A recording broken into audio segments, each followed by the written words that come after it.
Hey folks, see if you've ever had this problem. You're trying to eat a little healthier, but you're in the grocery store aisle, you're looking at packaging, nutrition labels, and they're so confusing, you don't know what's good for you and what's not.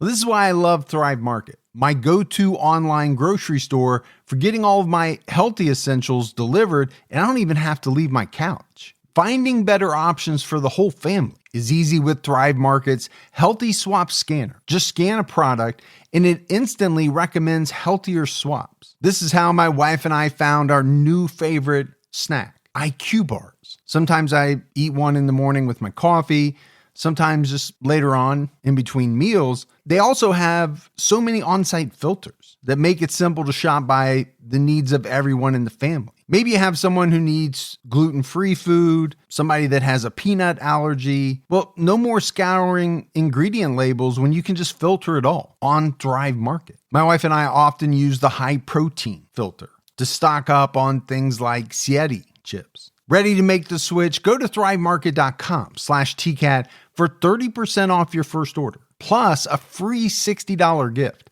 That's THRIVE market.com/TCATT, thrivemarket.com/TCAT.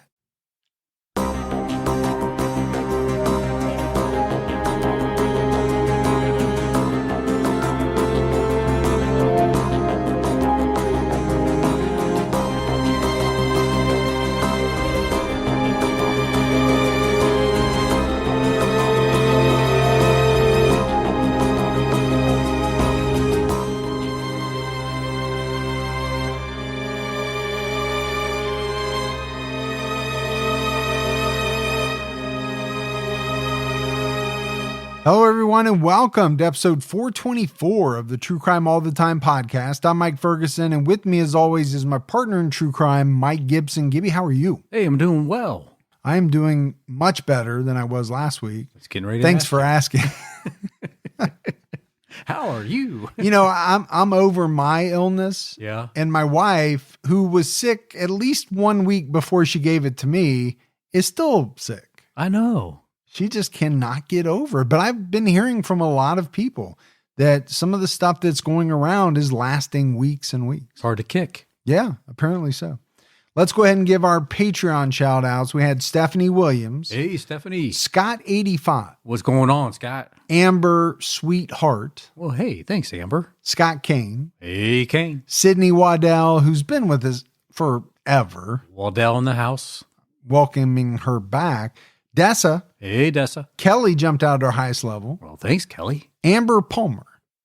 Palmer. That was exciting for you? It is. Okay. Yeah. Dixie. Wait for it. Normus.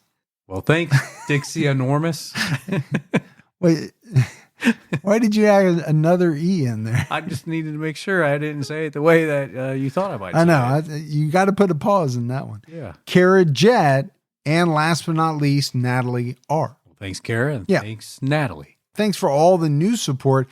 And then if we go back into the vault, this week we selected Rhonda Allred. Man, Rhonda, awesome. Been with us a long time, has communicated with us a lot over the years. So really appreciate that long-term support. Communicate. It sounds weird when you say it that way.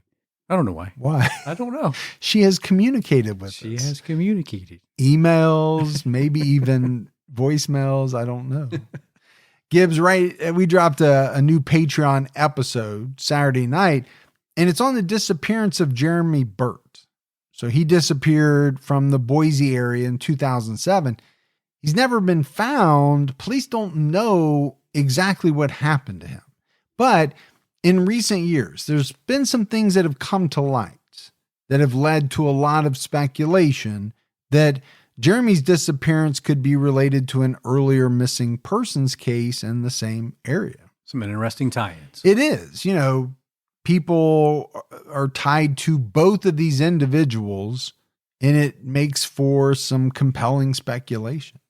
We also have a brand new episode out right now on True Crime All the Time Unsolved, where we're talking about 23-year-old Stephen Clark, who disappeared in 1992 in North Yorkshire. So we're headed across the pond.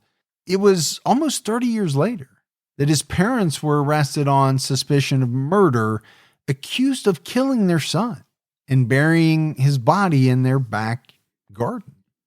Spooky, man. Yeah. So there's a lot to unpack. Make sure you check that one out. All right, buddy. Are you ready to get into this episode of True Crime All the Time? I am ready. We're talking about James VanCallis. April Millsap was murdered while walking her dog on a popular trail. Prosecutors used data from her fitness tracker app to help secure a conviction in her case. And this is a pretty well-known, popular true crime case to some.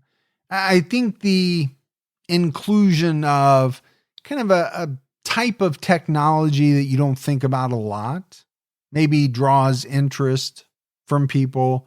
You know, you and I talk about it all the time. What type of digital footprint, do we leave everywhere we go? Yeah. And you think about, okay, you have your phone with you. That thing is chock full of data. It is.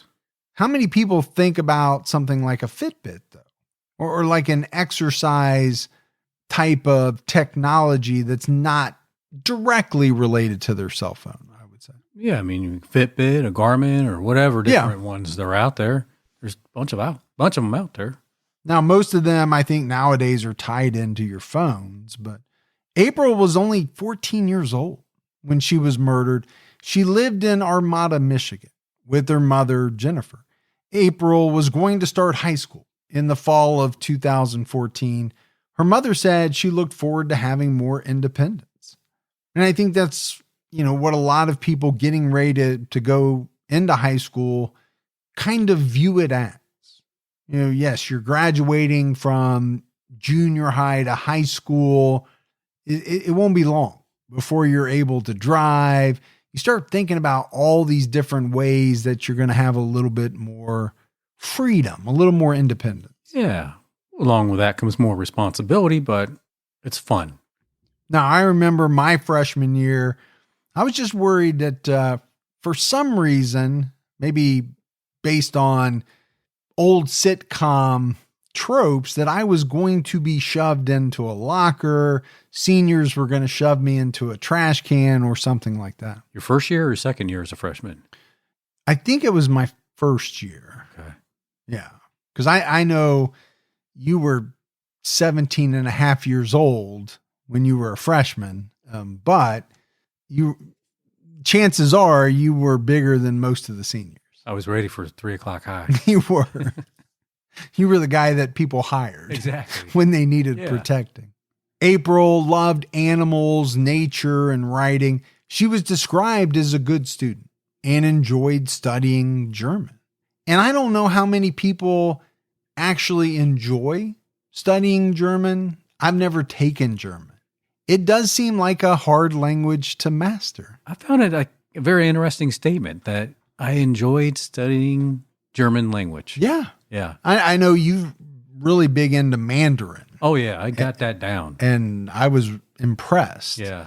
Because I would love for you to keep working on your English, but you keep trying out other languages and mastering them before you've actually mastered the English language. A lot of fun. And then I do all that transcribing work, Mm-hmm.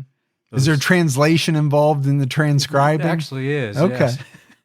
We call it the double transing. Double T's. On the evening of July 24th, 2014, April left to take her dog for a walk on the Macomb Orchard Trail, which was near her house. At 6:28 p.m., April texted her boyfriend, "I think I almost got kidnapped. OMFG."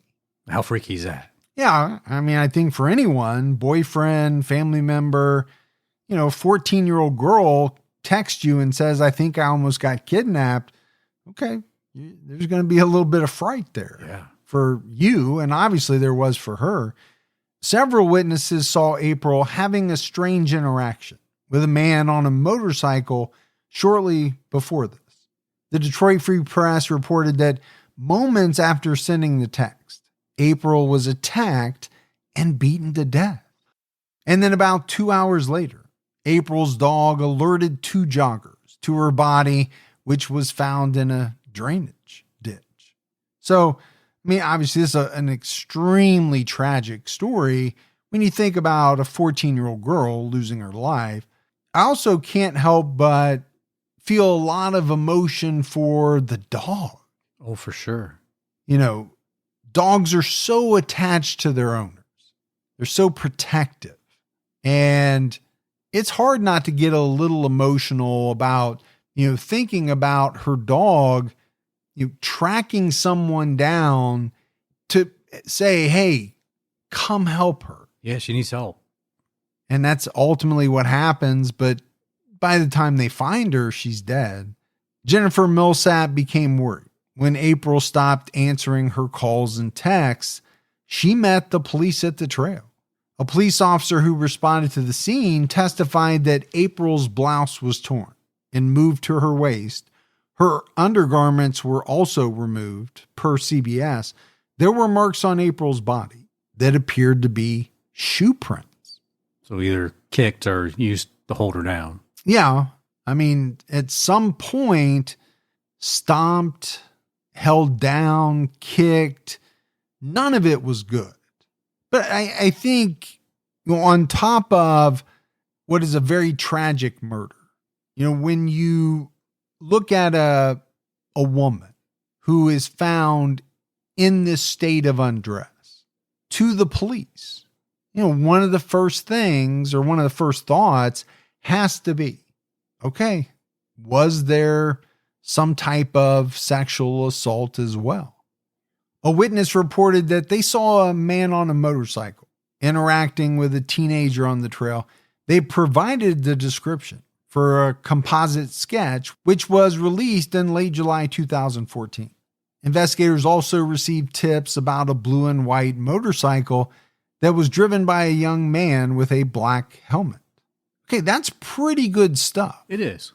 Because you think about a lot of the cases that we do, especially when you kind of delve into some of the unsolved, when you boil it down, a lot of the times police just have so very little to work with, especially in the way of kind of eyewitness statements or, things like that. But here they've got quite a bit.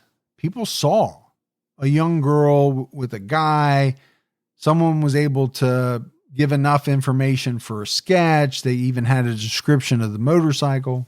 Sometimes I think it just works out that you have everything that falls into place, right? The witnesses and the sketch and no time delay and just get moving on it. Well, when you break it down, think about what it takes to solve a crime. First of all, there's a lot of hard work. Absolutely. By a lot of different people. You got to do things right. You got to do things by the book. But I would think, Gibbs, there has got to be, in almost every case, a little bit, if not a lot of luck. As you said, kind of people seeing things, kind of stumbling sometimes upon the right clues or the right information. I don't want to denigrate the police in any way, but No. I just have to believe that luck plays a factor in solving some of these cases. For sure. And the police welcome that luck. Oh, yeah, they're definitely not going to turn it down.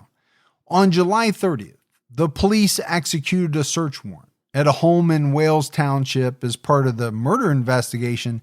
They arrested 66-year-old James Bernard VanCallis and 32-year-old James Donald VanCallis, father and son. They were charged with delivery and manufacturing marijuana and maintaining a drug house. But they were not charged in connection with April's murder. Okay, so I get it. A lot of sons and dads, they like to do things together. Want to try to find maybe a shared hobby. Yeah. I don't know how many have a shared hobby of manufacturing and distributing marijuana. Well, you just want to be close to your son. And maybe it was a matter of, kind of bringing him into the family business.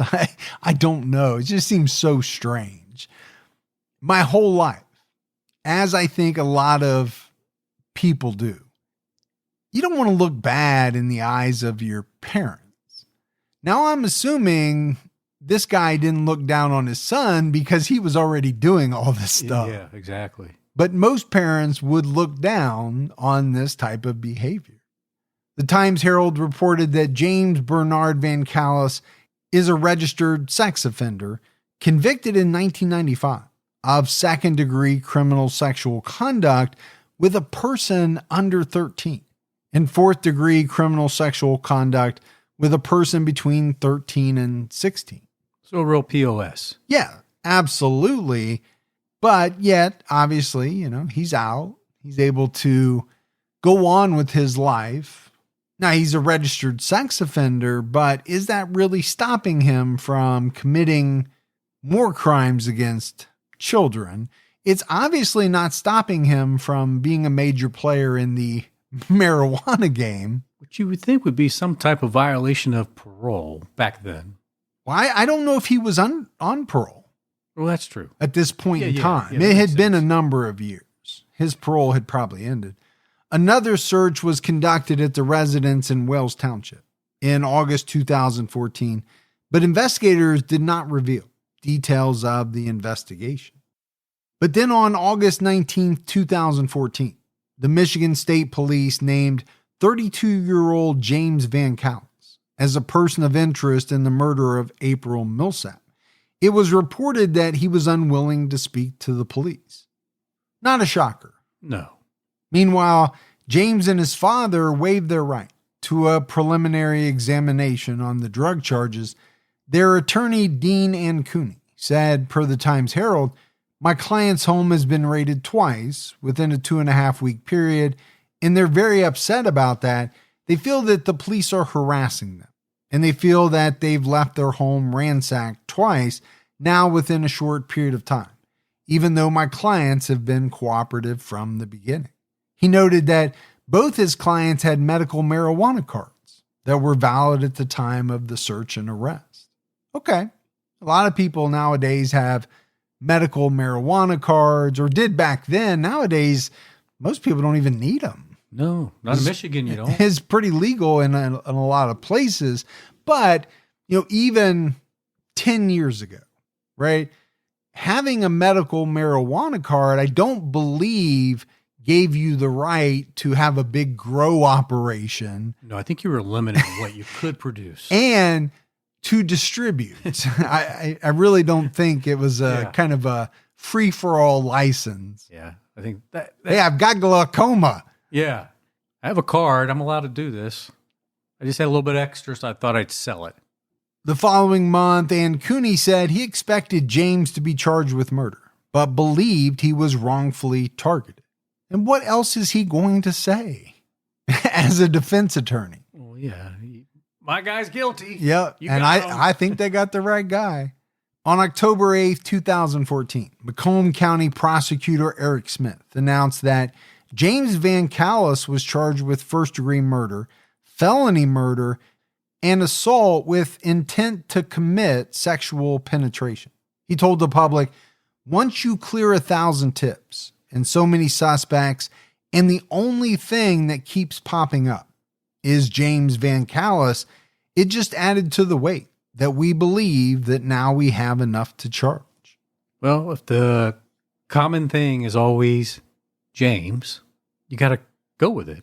Well, it sounds like they had cleared a lot of potential suspects. The one person they couldn't clear was James VanCallis. Yeah. The prosecution intended to present physical and electronic evidence, as well as eyewitness testimony, placing James at the scene. During his bond hearing, an officer told the judge that James ambushed April from behind, using his motorcycle helmet as a weapon, then took her into a wooded area on the trail where she was killed. April's cause of death was asphyxia due to neck compression and blunt head trauma. So, I mean, you feel so horrible for a young 14-year-old girl who is not doing anything wrong. No, she was just out enjoying the scenic walk with her dog. With her dog. Yeah. And a monster comes along and makes a decision that he's going to do something horrible. An eyewitness saw a man on a blue and white motorcycle speaking to April just before she texted her boyfriend. Prosecutors theorized that April rebuffed VanCallis and he attacked her when she turned around. He attempted to sexually assault her, but was interrupted by a witness who helped create a sketch of the suspect. James' mother, Brenda Pupi, spoke to the Times-Herald and maintained her son's innocence after he pleaded guilty to a drug charge on October 20th, 2014. She told the Times-Herald, "James is a great father. He's a great kid. He wouldn't do this." Well, moms, they're always going to defend their children. Yeah, I mean, how hard would it be for a mother to come to terms with their child, son or daughter, being a murderer and doing all these really horrible things that, police officers or prosecutors are saying that they did? You certainly wouldn't want to admit it. Because in a sense, you could say it reflects on yourself. And I'm sure a lot of mothers of murderers do that. They go back and say, did I do something wrong? What could I have done different? Was it something I did that pushed him or her into doing this? Most of the time, I would say no. Right. Now, we have covered quite a few serial killers whose moms have not been the greatest influence. That's true. Or dads. And they've even said in some interviews, their parents are the reason they are the way they are. Yeah. But by and large, I think most people who kill, it's not because of their mom, right? Their mom didn't do something so horrible it caused them to kill. Don't let allergy season slow you down. Get common allergy meds for as little as $15 with GoodRx. So you and your family, pets included, can stop allergy symptoms before they start. GoodRx is free and easy to use. Just search for your prescription on the website or the app, compare prices, and get a free coupon to show your pharmacist. Save at over 70,000 local pharmacies nationwide, including Walmart, Walgreens, CVS, Publix, Kroger, and many more. Check GoodRx before every trip to the pharmacy to save up to 80% on both brand and generic medications. And did you know GoodRx rewards you for saving money too? Join GoodRx Rewards today and earn points every time you use a coupon. Remember, GoodRx is not insurance, but works whether you have insurance or not. And it could be your insurance copay price. I've been using GoodRx for years, and I can't tell you how many times I have saved money even with my insurance. Stop allergies before they start and save big on allergy medications this season with GoodRx. Go to goodrx.com/TCAT. That's goodrx.com/TCATT. Once the temps start rising, I realized I was back in the same worn out rotation. Same tank, same shorts, same everything. So I gave my daily uniform an upgrade with Quince. Their pieces are easy, elevated, and somehow make me feel more put together without even trying. Like their 100% European linen shorts and dresses from $30. Luxe swimwear, Italian leather platform sandals, and so much more. The best part, everything with Quince is priced 50 to 80% less than what you'd find at similar brands. By working directly with top artisans and cutting out the middleman, Quince gives you luxury without the markup. And Quince only works with factories that use safe, ethical, and responsible manufacturing practices and premium fabrics and finishes. I'm getting ready to stock up on shorts for summer from Quince, and I know they're going to be amazing because everything I've ordered has been of the highest quality, and the prices are amazing. Treat your closet to a little summer glow up with Quince. Go to quince.com/TCAT for free shipping on your order and 365-day returns. That's QUINCE.com/TCATT to get free shipping and 365-day returns. Quince.com/TCAT. Both James and his father pleaded guilty to manufacturing marijuana. Their other charges were dismissed. In November, James was sentenced to a year in prison, with credit for 118 days served and 30 days suspended. Upon completion of a drug program, during sentencing, it was noted that he had a history in the court system. And I don't know why these guys wouldn't plead guilty to that charge. especially the younger James, he's facing a much bigger battle. Sure. And if you've already spent 118 days in prison and you're getting 30 days suspended, okay, what do you got? 6 months or so? Yeah, it's not much time. And he's going to be in there anyway, waiting on this trial. Former attorney Dean Ancuni said James, his father, and his mother had medical marijuana cards and were authorized to grow 12 plants each, but they had 52 plants at their home. They claim they grew additional plants because their initial 36 plants were unsuccessful. Those over there, they're no good. Those didn't really take very good, so we're not using those. But, I mean, we joked about it earlier. He is making a pretty good point. Okay, you're allowed to have 36. You have 52, which technically is above the limit. But it's not like, they had 1,000 plants. Yeah, they weren't like big time producing extra plants. Yeah. And when you talk about distributing, okay, well, how much are you really distributing if you only have X number of plants more than you're supposed to? Now, they may not have been smoking any of it and distributing it all. I don't know. Yeah, but you're technically he's saying they're allowed to have the 36. So is there that much coming off of those other plants that? Well, not enough to have a nationwide, drug pushing system. No. Obviously.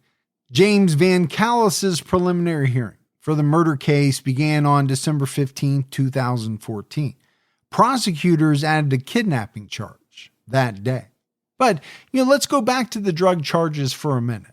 I just wonder, did they have the younger James VanCallis on their radar for this murder? And did that play into the drug charges in any way? Potentially. You could get him behind bars right away. Sure. While they were still investigating him and trying to shore up the murder charges. It's a way to keep him within reach. And off the streets. Yeah. Potentially. Witness Mary Stein testified that April gave her a tight, tense smile as she passed her on the Macomb Orchard Trail around 6:25 p.m. on July 24, 2014. April was walking away from a man on a motorcycle who looked angry. This man was later identified as James VanCallis. She and her husband thought it was a pretty strange encounter. The following day, Stein heard that a girl was murdered on the trail, so she called the police. And, I go back to that description. A tight, tense smile.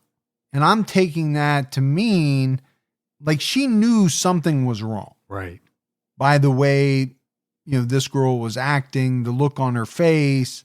And then over 2 weeks later, she saw James VanCallis on the news and called the police again to report, that's the person who I saw on the trail. In court, she said she had no doubts about her identification. 2 additional witnesses testified to seeing April on the trail with a man on a motorcycle. One of them identified James VanCallis. I mean, the prosecution's loving this. Well, you have 2 positive identifications. And I think that would go a long way with a jury. FBI agent Matthew Zentz testified that he used April's phone data to reconstruct her route along the trail using a fitness app that April had opened while she was walking. He tracked her route and pinned the location where April sent her last text. Minutes after she sent the text, her phone remained in the spot where her body was found for about 15 minutes. 3 calls were made from this location.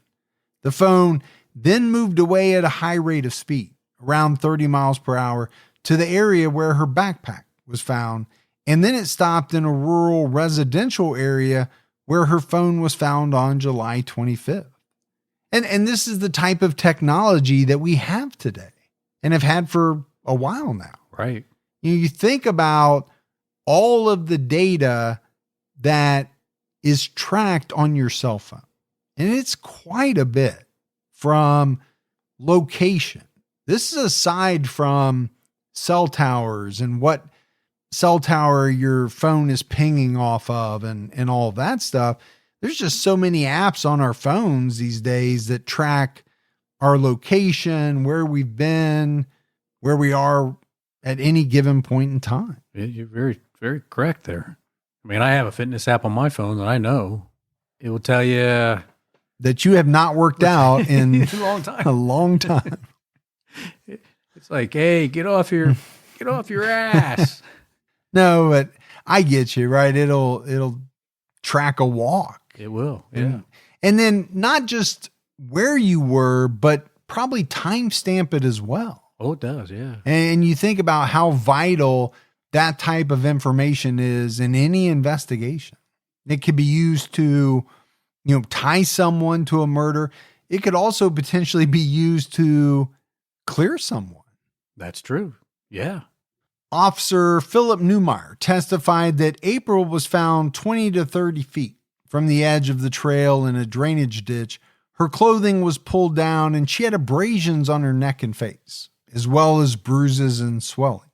Some of her teeth appeared to be dislodged. From being hit so hard. Yeah. I mean, we talked about it. The prosecution theorized that, he hit her with his motorcycle helmet. Yeah. That's just brutal to think about. It really is. James VanCallis was bound over for trial on December 16th. During the second day of the hearing, James's ex-girlfriend, Crystal Stadler, testified that on the night of the murder, she woke up to find James cleaning his shoes. He was using a sock and hand sanitizer to scrub off what he said was oil. First of all, I very rarely clean my shoes. Now, I don't get them dirty because I don't leave the house a lot. Yeah, you're just down here. That's one thing. I don't wear shoes a lot, but how strange would it be for someone to wake up and find their partner cleaning their shoes? Unless it's something they do all the time and Yes. you're used to it, you're going to be like, what's going on? Assuming this is not something you've ever seen them do before at that time of night. And what's with the sock and hand sanitizer? Yeah, I know you have this other thing you do with a sock and hand sanitizer, but, again, what does it have to do with what he's doing? With cleaning a shoe. Yeah. Right. That doesn't make any sense. Crystal testified that when he came to bed, he said that he messed up and he needs me to stay by his side. Okay. Well, yeah, I think if your partner says that to you, you got to be thinking pretty ominous thoughts. And I think if he was honest and told her why he messed up, she'd be like, there's the door. Yeah, exactly. Don't let it hit your ass on the way out. A key piece of evidence in this case were the shoe prints on April's body. Investigators were unable to find the shoes they believed VanCallis was wearing on the day of the murder. Crystal testified that he was wearing Jordans, but Michigan State Police Sergeant Raymond Peckman said James told the police he was wearing K-Swiss shoes on July 24th. Well, I know you like Jordans. I do like Jordans, and I remember K-Swiss kind of being in vogue when I was in high school. I don't know if I ever owned any. I didn't know that a lot of men were wearing K-Swiss shoes in, let's say, the 2014 timeframe. Maybe they were, and maybe they still do today. I don't know. I couldn't afford K-Swiss. I wore the off-brand. J-Swiss? Yes. Yeah. I knew it was going to be something like that. How much did you get made fun of is the question. Husky jeans and J-Swiss? Yeah. How well did that go together? It was a lot of fun back then. It's a good thing you were a big boy, yeah, and could handle yourself. Now we know why he carries a K-bar. Crystal also testified that on July 25th, James asked her to tell the police he was wearing K-Swiss shoes the day before. Okay. What are you thinking if you're Crystal? I messed up. I'm going to need you to stay by my side. Also, can you tell the police I was wearing this brand of shoes? Yeah, I'm going to need you to lie for me during this murder case. Sergeant Peckman interviewed James after the police traced a motorcycle parked at a home On Armada Ridge Road to his Wales Township address, James cooperated at first and showed the police his bike, his helmet, and his K-Swiss tennis shoes. When the police returned a few days later to get a written statement from him, he was very irate on the phone. Peckman said that he was hollering at me, stating this was a witch hunt, that I could get a written statement, but it would be through his attorney. I guess he thought it would just go away. You mean if he showed them his bike, his helmet, his shoes? Yeah, maybe. I'm kind of thinking that, if you're going to lawyer up, is it better to do it right from the beginning? And I think the answer is yes. Yeah, for sure. VanCallis admitted he was in Armada on the day of the murder, but denied any involvement.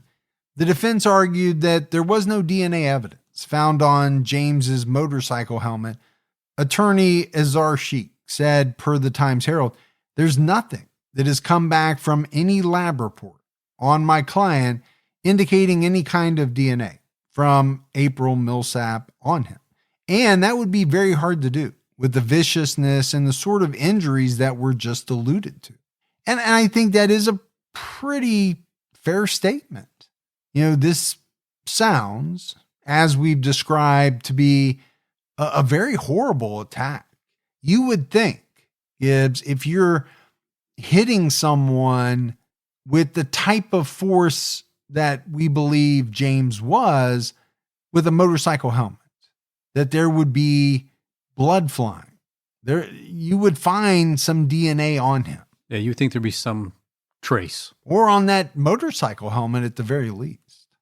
Eric Cervenak, a trace evidence examiner, testified that he analyzed footwear impressions at the crime scene and several shoes provided by authorities. April had shoe impressions on her chest, neck, and even above her right eye. The herringbone pattern seemed to match a pair of Jordans purchased by the police for comparison.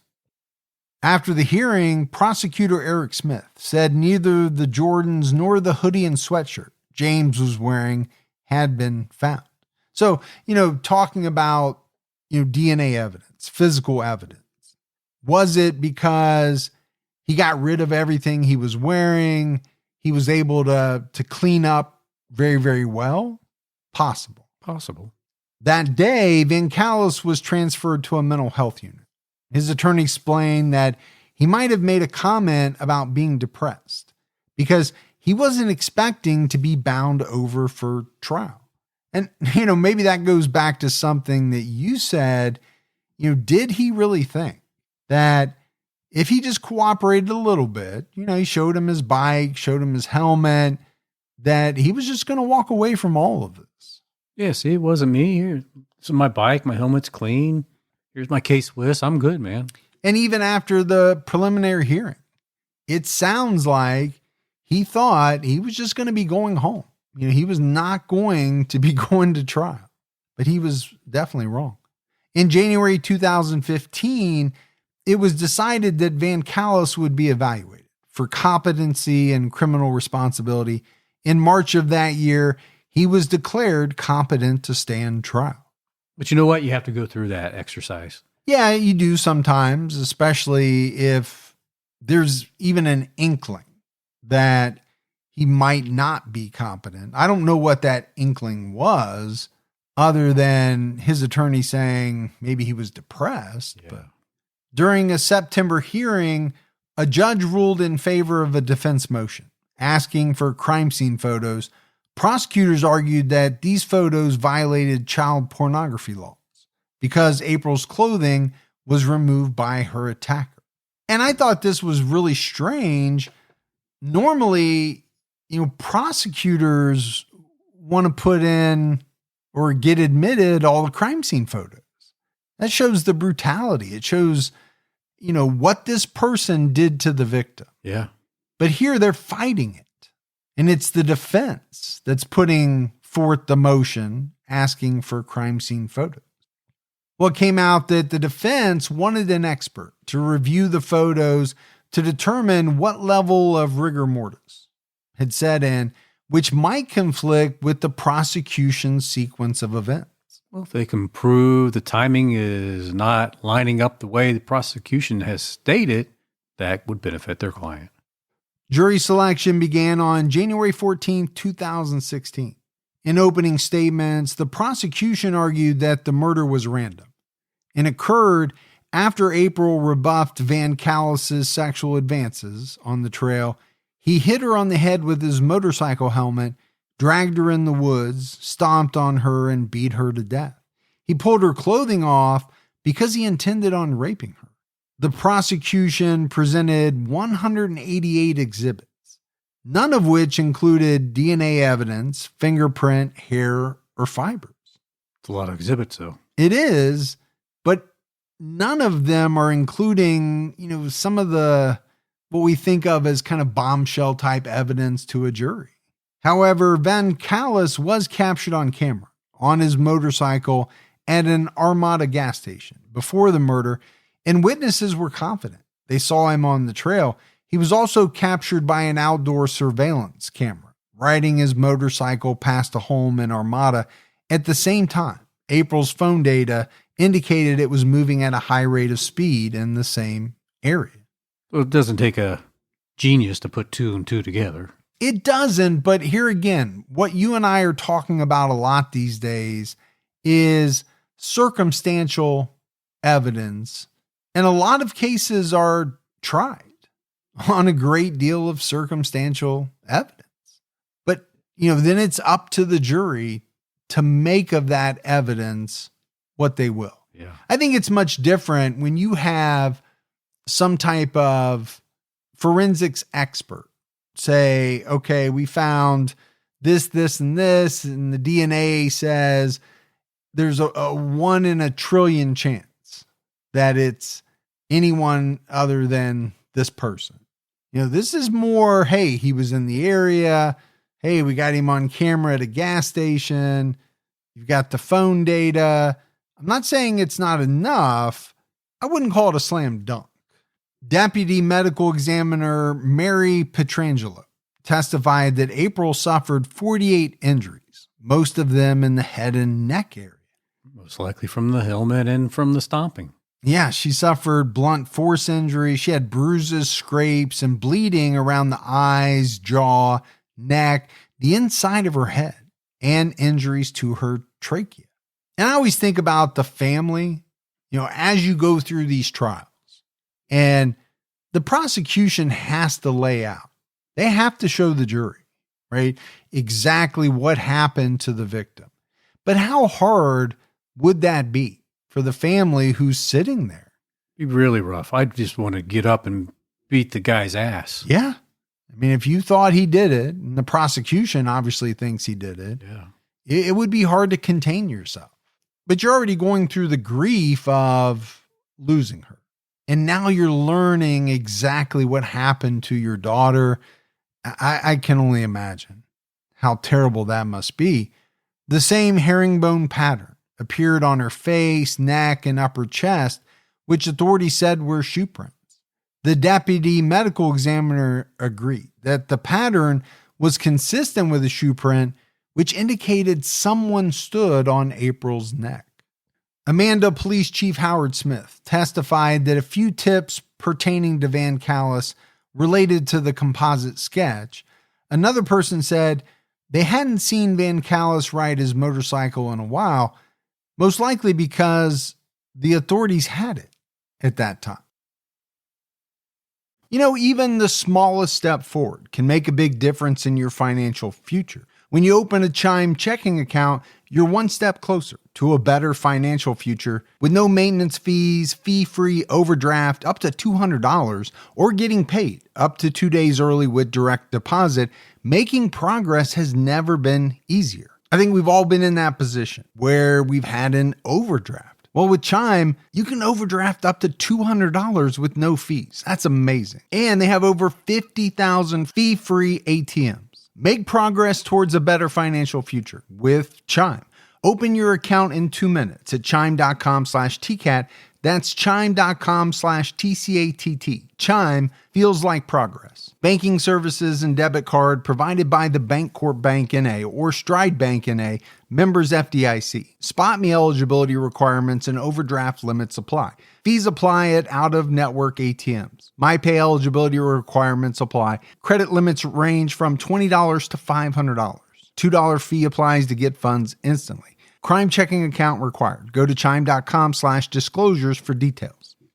Hey, listeners. It's Leon Nafok. I'm here to tell you about a brand new series from me and Prologue Projects, an Audible original series called Final Thoughts, Jerry Springer, the story of a television show that changed the world and the man who gave it his name. But did you know that before the Jerry Springer Show made him notorious all over the world, Springer was something else entirely? A respected Midwestern politician, the progressive mayor of a major Rust Belt city, a man many saw as a future leader in Democratic politics. How did this idealistic rising star, with his lofty political ambitions, take a turn in such a radically different direction? You can find the whole series available now on Audible. Just search for Final Thoughts, Jerry Springer on the Audible app, or go to audible.com/Springer. Smith testified that authorities canvassed every neighborhood in the village. April's backpack was found during this search. A resident with security cameras turned over all his video footage, including a video that showed a motorcycle passing by the home around 6:30 p.m.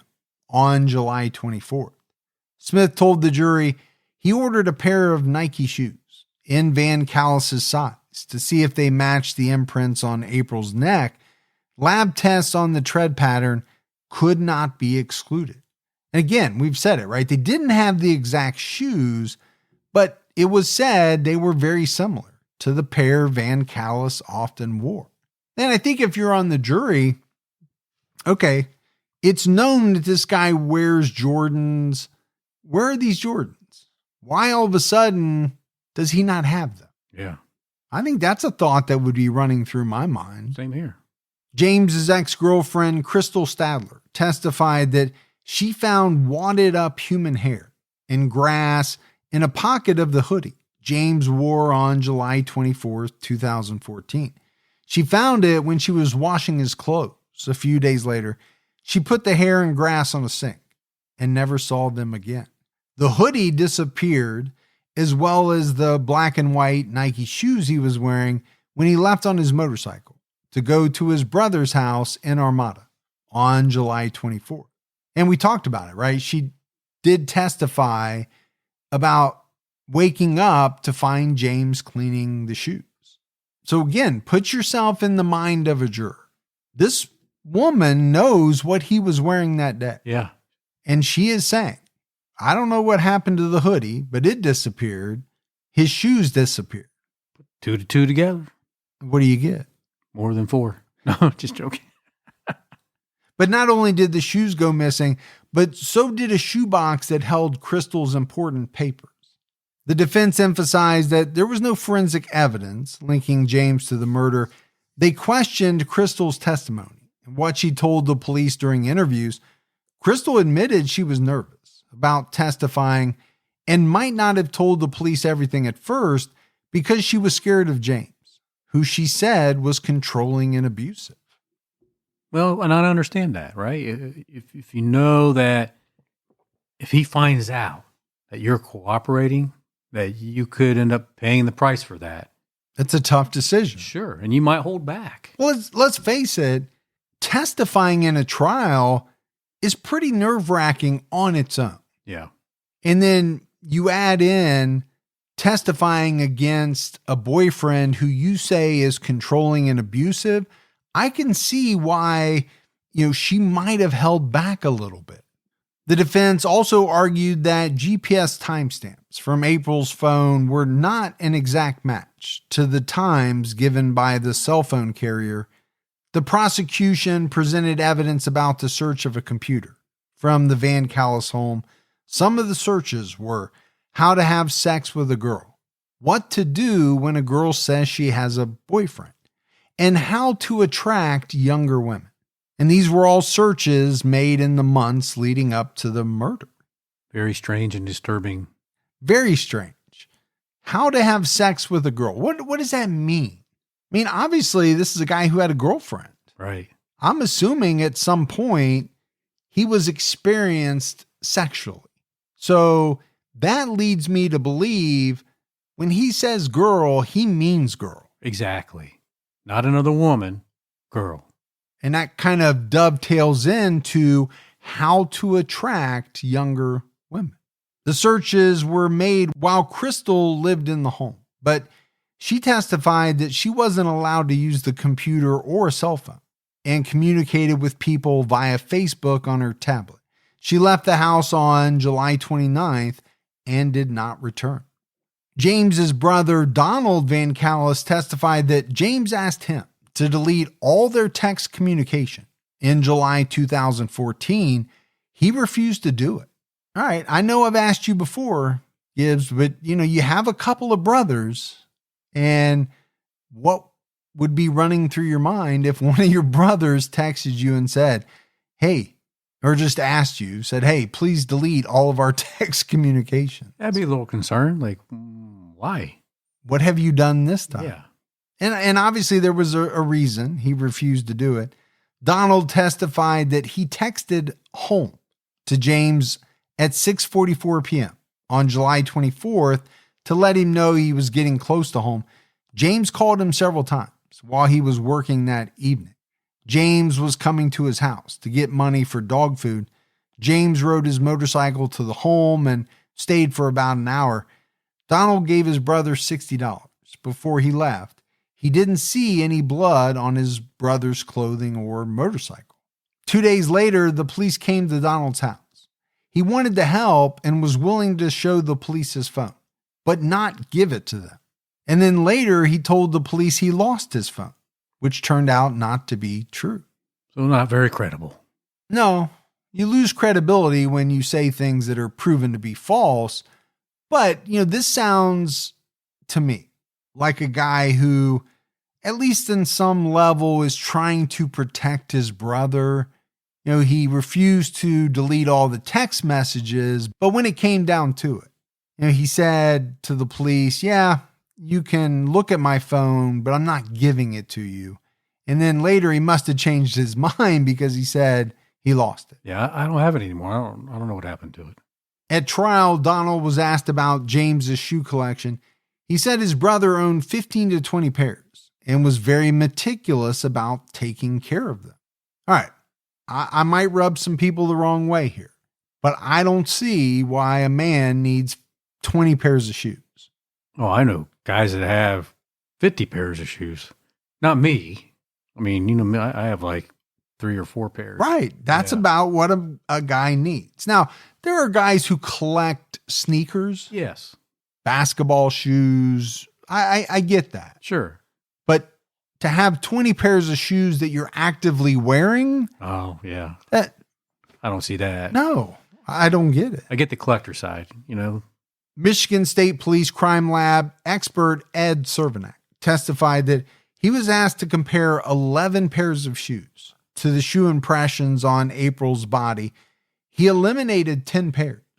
A pair of size 12 Jordan Flight, the Power shoes, similar to the ones authorities believe James owned, could not be eliminated. But he also couldn't say that they were an exact match. So, as a jury, I don't know what you make of this because he's saying, well, I can't exclude it, but I can't with 100% certainty say it's a match. And we can't even say that for sure this is what he was wearing because we don't have one. Right. So it's kind of like, we think this is the shoe, but it might not be the shoe. James chose not to testify, and the defense didn't call any witnesses. In closing statements, attorney Azar Sheikh argued that there was nothing tying James to the murder, and there was no evidence linking him to April after a review of cell phone data. And I completely understand why the defense would not want James to testify. Most of the time they don't. But especially in this case where, again, a lot of the evidence is circumstantial. I think the last thing you want is your client opened up to questioning. it seems as though the defense, in calling no witnesses, they're basically saying, hey, the state's not proving their case. We don't have to do anything. Yeah, we feel pretty good about where we're sitting right now. Assistant Prosecutor William Cadaldo countered that cell phone data put James in the area around the time of the murder, and witnesses identified him as the man on the trail. He was seen at a gas station in Armada before the murder and was caught on video driving past a home in Armada shortly after. The prosecutor also noted that testimony indicated James's motorcycle helmet was so clean, it didn't even have his DNA. It's very clean On it. The prosecutor showed the helmet to the jury and described how he used it to beat April before he attacked her and removed her clothing.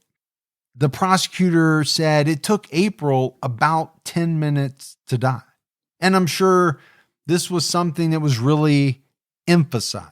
Sure. Right? You want the jury to feel for this victim. And 10 minutes of abuse and torture, suffering is going to go a long way in your favor. Finally, the prosecutor informed the jury of a creepy video retrieved from James's cell phone. Not only was he filming a 15-year-old girl in a car next to him, but he was also wearing the missing shoes. Oh. Okay. You don't have the shoes, but you have him wearing them in a video. So we know you used to have the shoes. And why all of a sudden do you not have them along with the hoodie? And what the hell are you doing taping a 15-year-old? And I'm sure you had some dads on that jury. Oh, yeah. That probably weren't happy about that fact. William Cataldo told the jury that April could have been anybody's daughter. And that's a true statement. But what is its intent? Of him saying that? Yeah. Well, I think you want to have the jury put their mindset that could have been my daughter. Right. If you let this guy off, next time it could be your daughter. Yeah. On February 8th, 2016, James VanCallis was found guilty of first-degree murder, felony murder, kidnapping, and assault with intent to commit sexual penetration. On March 30th, he was sentenced to life in prison. Good. Yeah. I mean, if he's guilty, to me, that is a more than fitting sentence. But like I said, I think for the jury, this had to be a little bit of a tough one. They're not dealing with a lot of physical evidence. Now, there's a mountain of circumstantial evidence.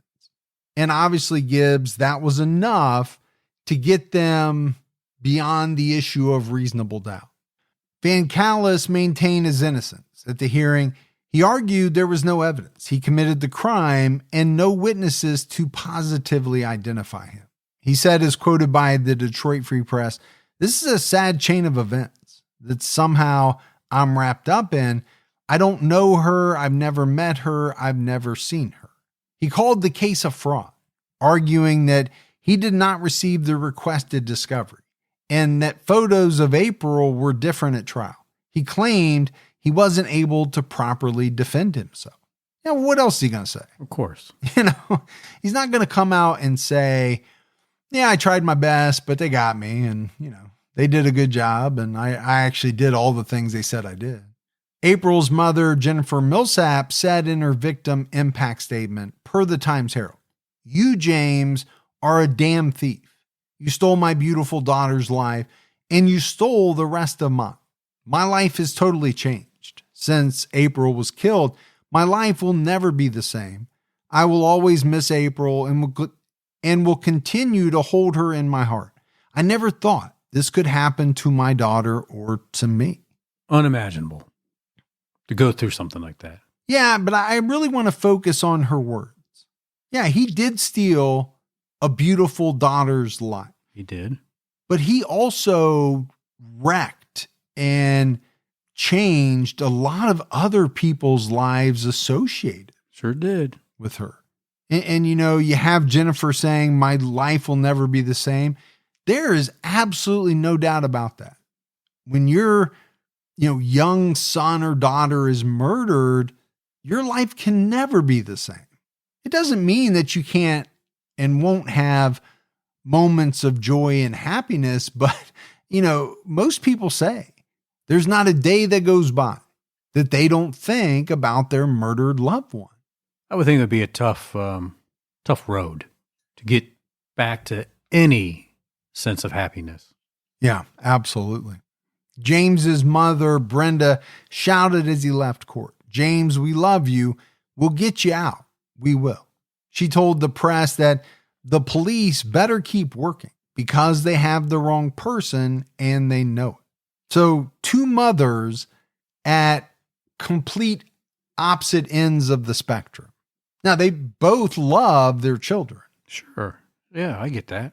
One who's lost a daughter believes 100% in this man's guilt, but his mother believes 100% in his innocence. And to her, she lost a son. And she'll never stop fighting to get him out. The Michigan Court of Appeals affirmed the conviction and sentencing on January 9th, 2018.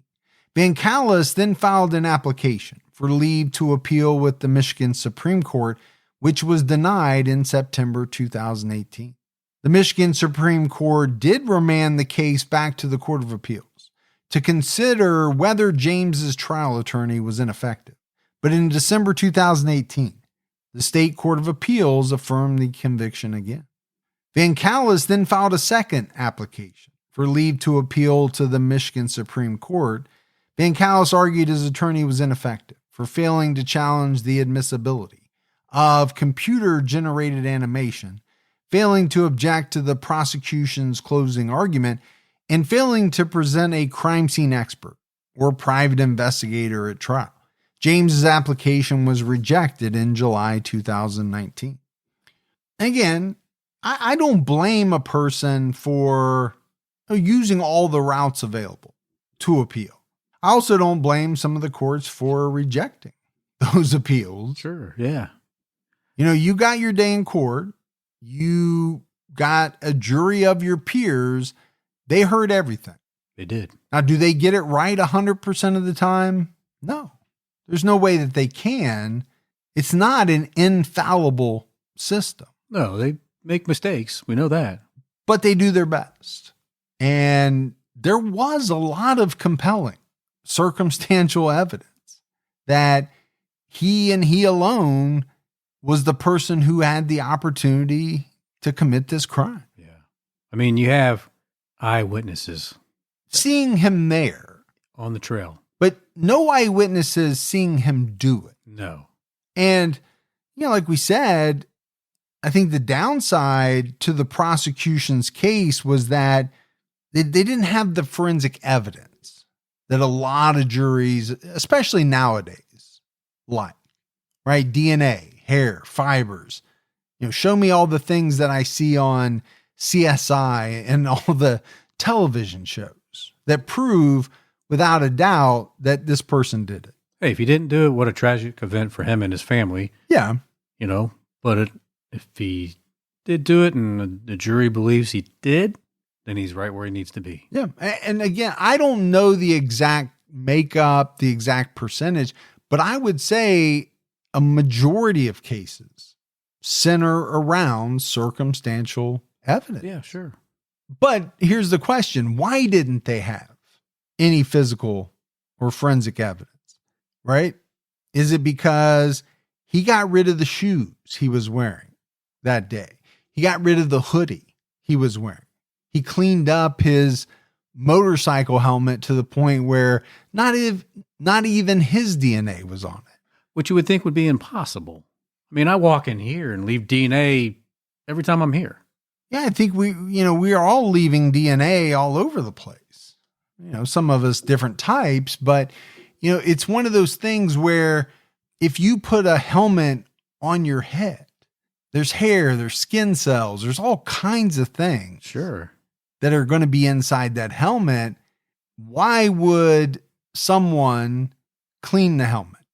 Maybe that's their routine. They do it every so often. But when you do it right after someone is murdered and you're the one put on that trail, then it takes on, I think, a bigger level of significance. It doesn't just seem random. No, pretty suspicious. It seems like you did it on purpose and for a very specific reason. So they didn't have all the forensic evidence, but they did have strong circumstantial evidence tying James VanCallis to the crime scene. And they had these really confident eyewitnesses who felt certain he was the suspect. So, when it was all said and done, the jury heard everything. And, like I always say, you got to go with the jury unless it's proven later on that they just absolutely got it wrong. Yeah.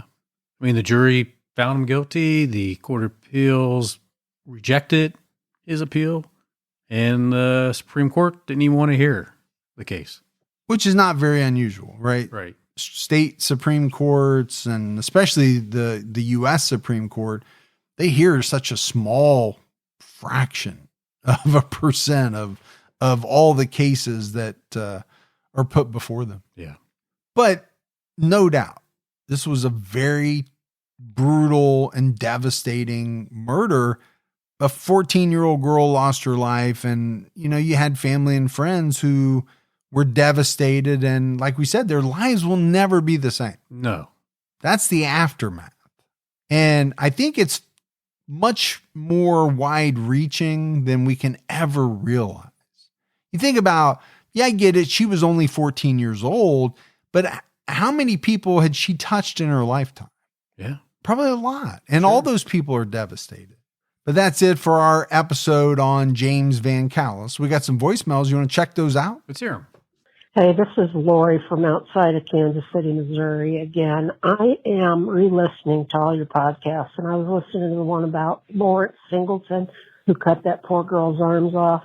And you said at the beginning he didn't have any major crimes against him, just like contributing to the delinquency of a minor. Well, I bet you back in the 70s, that was something serious, like raping a teenager, and they got it down to contributing to the delinquency of a minor because, they're idiots. But love you both. Have a great day and keep your own time ticking. All right. Thanks for the voicemail. And that's a great take. It could be. Good. We've seen a lot of strange things from the 70s and that time frame. We sure have. But I guess probably while we were doing the episode, when you think of contributing to the delinquency of a minor, you think like someone gave them some alcohol or something like that. But in the 1970s, it could have been way worse. And, he pled down to that. Exactly. Yeah. So great take. Hi, my name is Megan. I'm from Gloucester, Virginia, and I'm calling in because I was just listening to the Bernard Finch and Carol Tregoff intro, and I thought it was funny when you said you had never heard of the strange turn of events when the husband and wife married and their former exes ended up marrying as well. And I thought it was a fun trivia fact that in modern day history, this is actually exactly what Shania Twain did when she and her husband divorced. She ended up marrying the ex of her ex-husband's former wife. So I thought that was a funny trivia fact, and it was the first thing I thought of when you were talking about it and said you had never heard of such an incident happen. So remember to watch your back and keep your own time ticking. All right. Another great voicemail. I did not know that. I didn't either. And I don't know why Shania didn't ask me. I don't either, because I'll be honest with you, I was in absolute love with Shania Twain when I was like in high school or, before I met my wife, obviously, 18, 19. I don't remember exactly when she was big. I feel like I was in high school or just out of high school. Been big for a long time, man. Yeah. But she was not only an amazing entertainer, but she was gorgeous. She was and is. And still is. Yeah. I saw a documentary about her and her stage fright and stuff like that. And it was really interesting. But, she married this guy, Mutt, which I always thought was Mutt Lange, I think was his name. Producer. He was famous, but I always thought that was such a strange name. I did not know that after their divorce, she ended up marrying his ex-wife's husband. Something like that. Or something. Yeah. I'll have to look that up. Yeah. All right, buddy. That is it for another episode of True Crime All the Time. So for Mike and Gibby, stay safe and keep your own time ticking.